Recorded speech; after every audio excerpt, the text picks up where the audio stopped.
Eu quero saudar a todos com a paz de nosso meio e bondoso Salvador Jesus Cristo. Eu sou o pastor Antônio Carlos e eu quero nesse momento meditar contigo no Evangelho do Senhor Jesus Cristo, conforme escreveu Mateus, capítulo de número 16, a partir do versículo 13, que nos diz assim: E chegando Jesus às partes de Cesareia de Filipe, interrogou os seus discípulos, dizendo: Quem dizem os homens ser o Filho do Homem? E eles disseram, uns João Batista, outros Elias e outros Jeremias ou um dos profetas. Disse-lhes ele: E vós, quem dizeis que eu sou? E Simão Pedro respondendo disse-lhe: Tu és o Cristo, o Filho do Deus vivo. Primeiro que nós entendemos que aqui ele estava tentando mexer com a espiritualidade deles. Porque ele pergunta: que dizem os homens que eu sou? Mas Pedro, por incrível que pareça, foi o único que estava ligado no céu. Porque ele disse assim: Tu és o Cristo, o Filho do Deus vivo. Depois, em seguida, o Senhor falou assim: Sim, Simão Barjona, não foi a carne nem o sangue que te revelou, mas o meu Pai. Quer dizer, existem certas evidências na vida de um crente fiel, de um crente espiritual, que podemos verificar, podemos ver, podemos testemunhar através de suas palavras, pois a boca fala o que está cheio o coração. Agora eu quero trazer para você, meu amado, minha amada, a Aqui igreja está o que encontrei na vitoriosa web. em Cristo.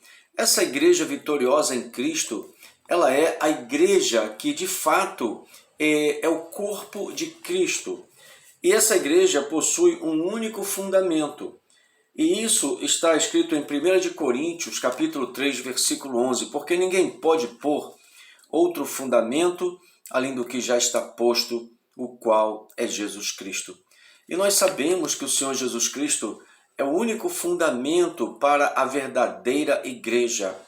E todo tipo de igrejas que você e eu conhecermos e que não possuir o Senhor Jesus Cristo como único fundamento, que não for uma igreja cristocêntrica, essa igreja não é a igreja verdadeira. Porque a igreja verdadeira, ela tem Cristo como fundamento sobre o qual nós edificamos nossa vida espiritual, mas também tem Cristo como cabeça para orientar a igreja. E também a igreja possui uma única cabeça, como eu acabei de dizer. Está escrito em Efésios capítulo 1, versículo 21, que nos diz assim: Acima de todo principado e poder e potestade e domínio, e de todo nome que se nomeia não só neste século, mas também no vindouro, e sujeitou todas as coisas a seus pés, e sobre todas as coisas o constituiu como cabeça da igreja. Versículo 23 de Efésios 1, que é o seu corpo, a plenitude daquele que cumpre tudo em todos. Nesse texto que eu acabei de ler, os versículos 21 a 23 de Efésios 1, eu notei algo interessante. Primeiro, acima, quer dizer, dominando em poder e autoridade, acima de todo o quê? De todo poder, principado, potestade e domínio. Analise bem. Primeiro, principado. Todos os príncipes satânicos que estão infernizando as nações, colocando nas nações regimes ditatoriais, de governo, etc., tudo isso procede do diabo.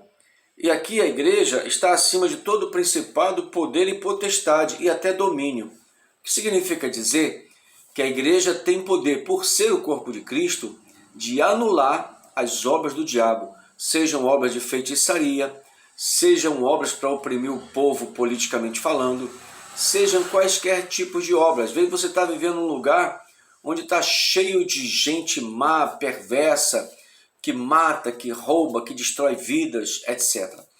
E então, o que você vai fazer? Vai comprar uma arma para enfrentá-los? Não, você tem uma arma muito poderosa, calibre 66. Você tem a Bíblia Sagrada com 66 livros. E são mais de 1800 promessas. Então, ore com fé. E os irmãos devem unir-se com fé em oração, porque nós podemos destruir a igreja, o corpo de Cristo. Ele pode destruir todo principado, todo poder, toda potestade e todo domínio. Isso não é fake, isso é fato, isso é Bíblia, isso é verdade. Não é para eu estimular a você, meu amado, você, minha amada, a ter uma esperança falsa, uma motivação falsa. Não, isso é verdade. A palavra de Deus, ela é verdadeira. Agora, a igreja vitoriosa em Cristo, primeiro, ela possui um único fundamento, ela possui uma única cabeça, que é Cristo, mas a igreja nasceu após a rejeição do Senhor Jesus por Israel. Porque, primeiramente, Jeremias, quando pelo Espírito Santo profetizou no capítulo 31, do versículo 31 ao 34, Jeremias profetizou uma nova aliança. E quando o Senhor Jesus veio como profeta, porque do seu nascimento até a sua morte, ele foi um profeta, com a missão de salvar. Para a igreja ele é noivo, mas para Israel ele é Messias. Que fique bem claro, quando ele vier, primeiro ele vem para a igreja no arrebatamento como estrela da manhã. E em seguida, 7 anos depois, ele virá para Israel como sol da justiça. Que fique bem claro, são duas vindas distintas. Uma para a igreja e a outra 7 anos depois, no final da Batalha do Armagedon, para Israel como o sol da justiça. Agora observe, ele estava no mundo, João capítulo 1, versículo 10, e o mundo foi feito por ele e o mundo não o conheceu. Quer dizer, o mundo não o conheceu não é porque ele não se deu a conhecer. O mundo não o conheceu porque não quis. Até o dia de hoje, agora, 2022, mês 10, eu prego o evangelho todos os dias, vou para os hospitais, vou para as ruas. A grande maioria das pessoas não querem saber. Elas não querem saber. Hoje nós temos uma geração de pessoas imediatistas, pessoas que são impacientes para esperar em Deus.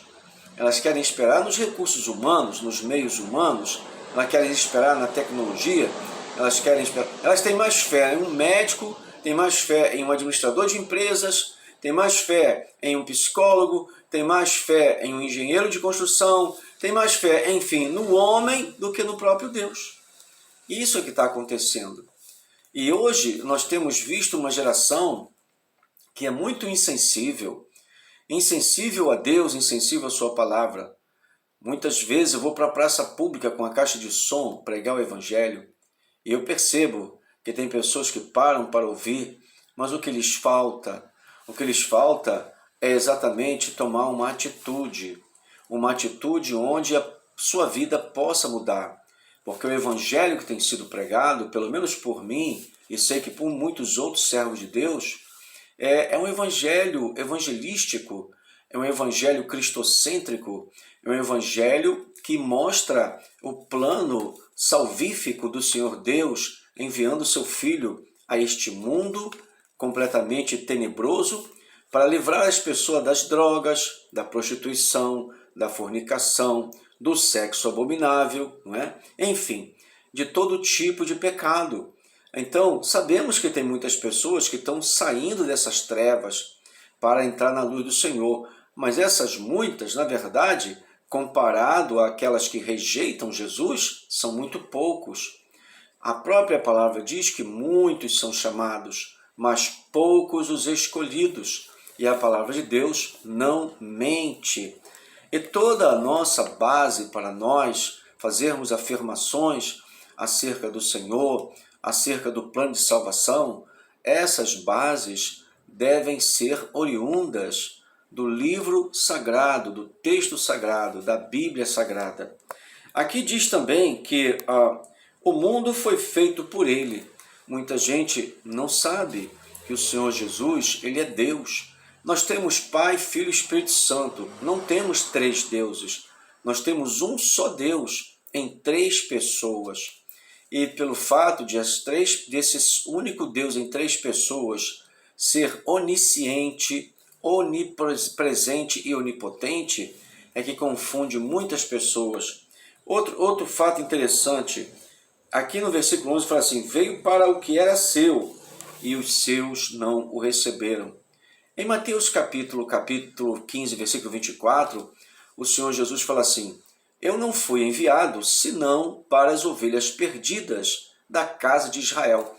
Então houve um tempo que ele começou o seu ministério após sair do Rio Jordão e ter sido levado pelo Espírito Santo ao deserto para ser tentado pelo diabo e o venceu, né, com a palavra. Depois disso, a Bíblia diz que ele começou a pregar o evangelho, mas somente para os judeus. Ele não pregava para os gentios. Por que será? Porque aquela profecia de Jeremias, do capítulo 31, do versículo 31 ao 34, falava a respeito, ou predizia a respeito da nova aliança. E essa nova aliança deveria primeiro ter sido oferecida, e assim o foi, ter sido e foi oferecida a Israel. Por esse motivo, em Mateus 15, 24, está escrito: veio para os que eram seus, mas os seus não o receberam. Então, quando Pilatos lavou as mãos, ele perguntou: vocês querem que eu solte a Barrabás ou Cristo? E todos em uníssono disseram: queremos que solte Barrabás. Até hoje, né, aqui no Brasil, tem gente que prefere o ladrão.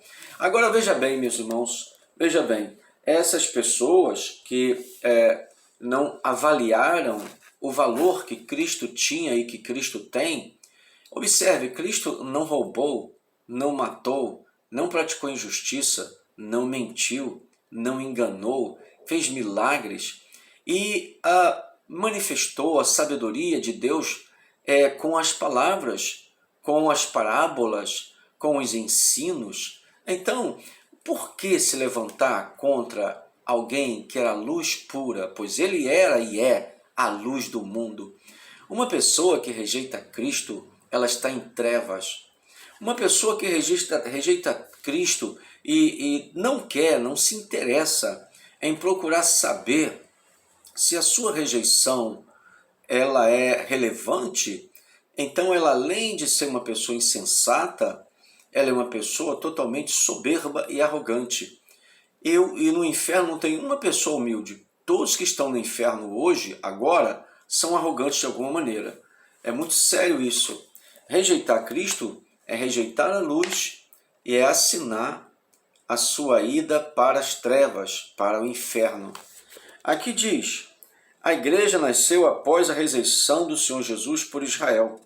Agora o versículo 12 de João capítulo 1 diz assim: mas a todos quantos o receberam, deu-lhes o poder de serem feitos filhos de Deus, aos que creem no seu nome. Pois bem, após isto, quando o Senhor Jesus estava com aproximadamente 33 anos e meio, ele foi crucificado e ficou por 3 dias ministrando a palavra no paraíso. Muita gente não sabe disso, pensa que ele, quando a Bíblia fala que ele desceu ao inferno, ele desceu ao Hades. O Hades tinha 2 divisões. A parte do tormento, que é o inferno propriamente dito, e a parte do paraíso. É só ler Lucas 16, do versículo 19 ao 31. Quando o Senhor Jesus desceu, ele desceu ao paraíso para passar as verdades durante esses 3 dias e 3 noites que ele ficou no Hades, quer dizer, na parte do paraíso, porque depois, em seguida, conforme Efésios 4, versículos 8 e 9, ele subiu ao ressuscitar e levou o paraíso para o céu. Por quê? Porque o sangue do Senhor Jesus havia sido derramado e sua ressurreição validou aquele sacrifício vicário, isto é, morrendo em nosso lugar. E ele levou para o céu, transportou o paraíso. Isso está escrito em Efésios capítulo 4, versículos 8 e 9. Então ele não poderia estar pregando no inferno, porque no inferno não tem mais por que pregar. Por que Jesus iria pregar para quem já está condenado ao inferno? Não tem sentido, tá certo? E se ele fizesse isso, ele estaria cometendo uma grande injustiça, porque o inferno ele foi criado para receber pessoas que rejeitam Deus. E as pessoas que rejeitam Deus chegam no inferno a cada minuto da história da humanidade. Então ele teria que ficar no inferno até agora, não poderia sair de lá, enquanto não chegasse o juízo final. Deu para entender? Não tem sentido dizer que Jesus desceu ao inferno. Desceu ao Hades, e no Hades a parte do paraíso. Tanto é que em Efésios 4, 8 e 9, ele transportou o paraíso para o céu. Outra coisa, a Bíblia fala em Romanos capítulo 4, versículo capítulo 3, versículo 25, ao qual Deus propôs para a propiciação pela fé no seu sangue, para demonstrar sua justiça pela remissão dos pecados dantes cometidos sob a paciência de Deus. Agora nós avançamos mais um nível. Significa que ele, a partir do momento que ele ascendeu ao céu, depois que ele levou a igreja para o céu, levou o paraíso para o céu, ele ainda ficou 40 dias fazendo aparições, até que a última foi no cenáculo. Em seguida, ele, estando em cima do Monte das Oliveiras, com cerca de 500 testemunhas, ele subiu ao céu. E a Bíblia diz, está registrado isso em Lucas 24, 45, e eis que vos envio a promessa do meu Pai. Versículo 49, Lucas 24, versículo 49. E eis que vos envio a promessa do meu Pai. Ficai, porém, na cidade de Jerusalém, até que do alto sejais revestido de poder. Pois bem, ali era o 40º dia de ele já estar ressuscitado. Em seguida, a Bíblia diz que ele ascendeu ao céu, subiu ao céu, e uma nuvem o ocultou. E os varões, os cerca de 500 discípulos, eles ficaram chorando, triste, e desceram 2 anjos e disseram: varões galileus, por que vocês estão chorando? Este Jesus que vocês viram subir, do mesmo modo hão de vê-lo voltar. Ora, ele estava no Monte das Oliveiras. Então, ele não estava falando com a igreja naquele momento, embora a igreja estava reunida ali. Ele estava falando que ele voltaria para Israel naquele mesmo modo. Então, preste bem atenção. Quando o arrebatamento acontecer, ele não será visto por todos. Ele virá até as nuvens. Em seguida, ele irá, assim que ele arrebatar a igreja será levada ao tribunal de Cristo, que também não será no céu, será nos ares.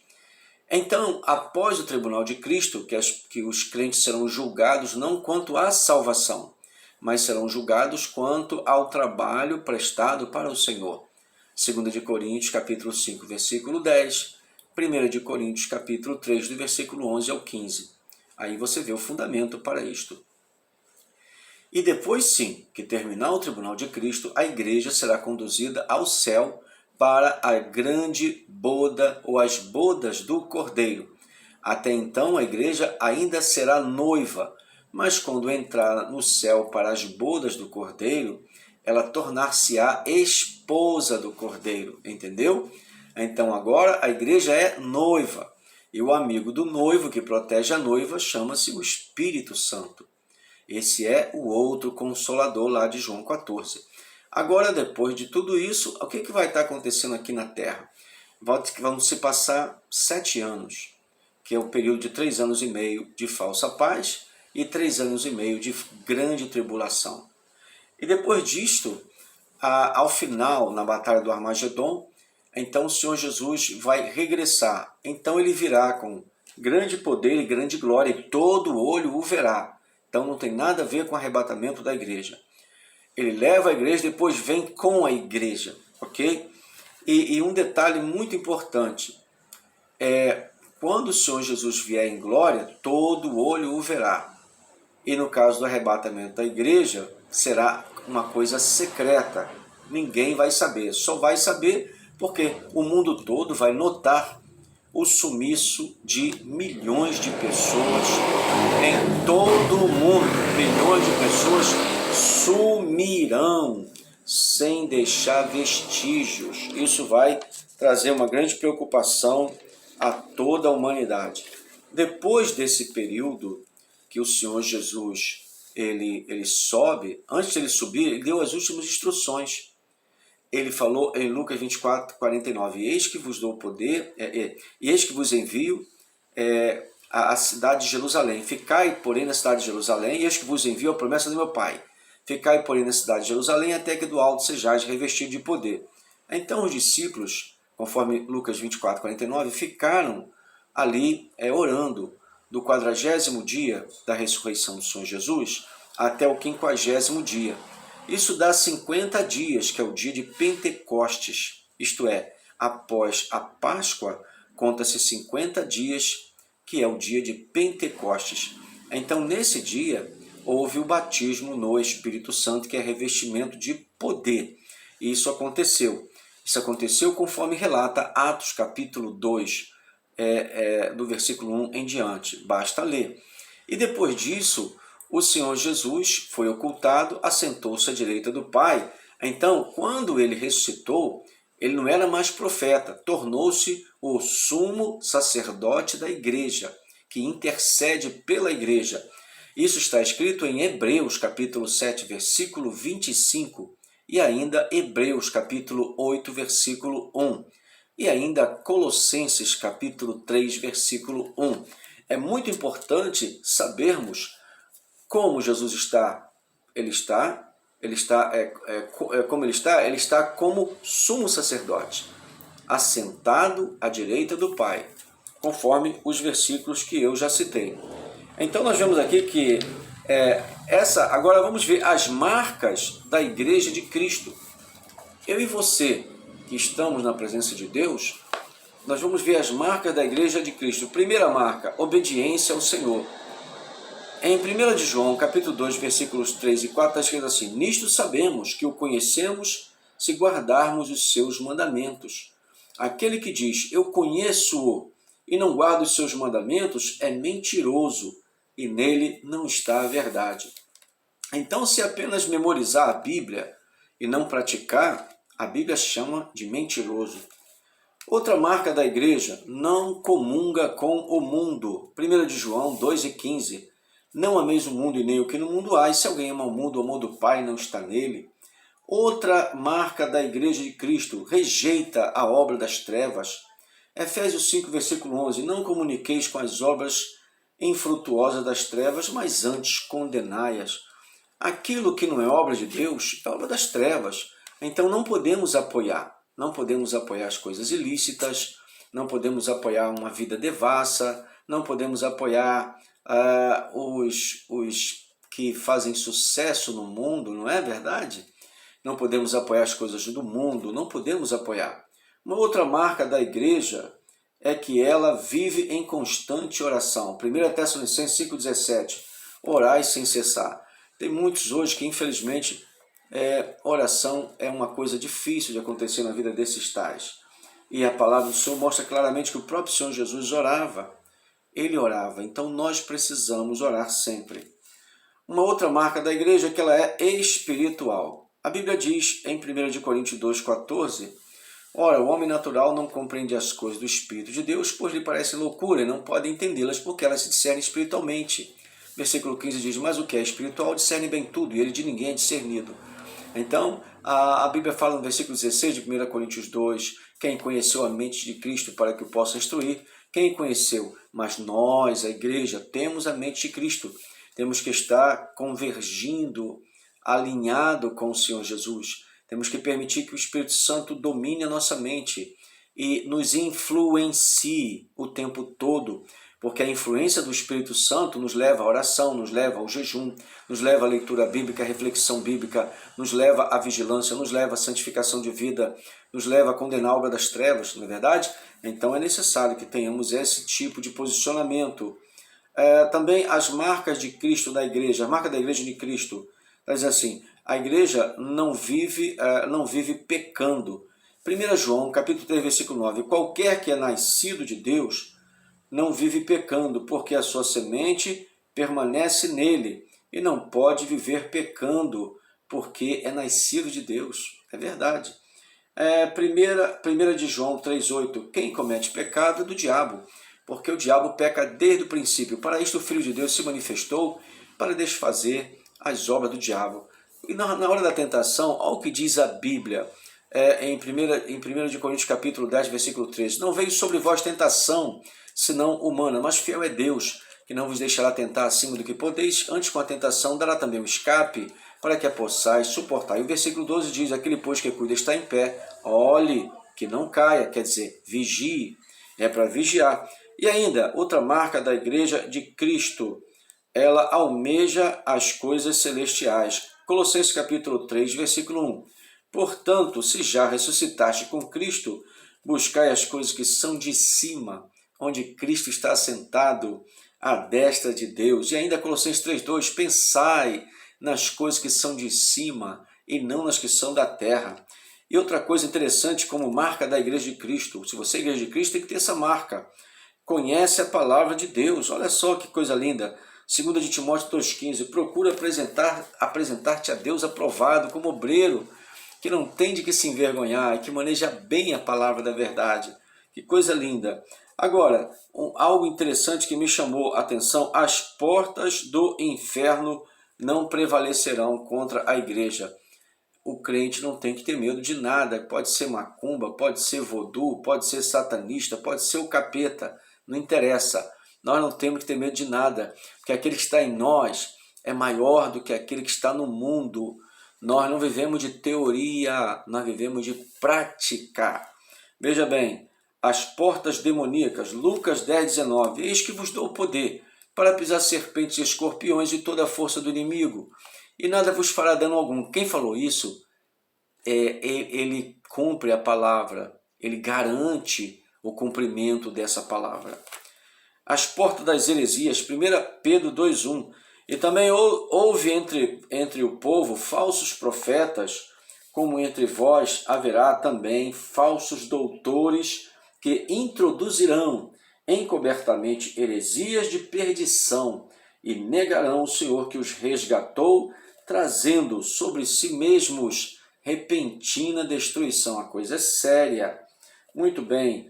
As portas do pecado, Romanos 6,14, porque o pecado não terá domínio sobre vós, por não estar debaixo da lei, mas debaixo da graça.